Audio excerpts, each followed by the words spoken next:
Bwana asifiwe. Nisikilize, tuna kila sababu ya kumlilia Bwana. Sisi kama kanisa la Kristo, sisi kama kanisa la Bwana Yesu kwa mataifa yote, tuna kila sababu ya kumlilia Bwana, hasa katika kipindi hiki cha uchaguzi, ili Mungu atupe viongozi bora. Asitupe viongozi kama kina Azalia na Pelatia, watu wanaotunga uovu kwa habari ya nchi.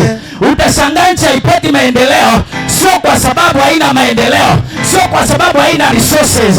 Ni kwa sababu kuna kina Azalia na Pelatia wamekaa kwenye malango ya mji.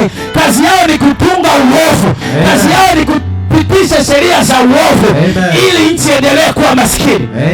Bunge ni lango. Amen. Tuna kila sababu ya kumlilia Bwana. Awamu hii ya uchaguzi huu, Mungu akatupe viongozi ambao watakuwa ni watunga sheria kwa ajili ya maendeleo ya nchi. Bwana asifiwe. Sio watungao uovu. Sema Bwana Yesu. Bwana Yesu.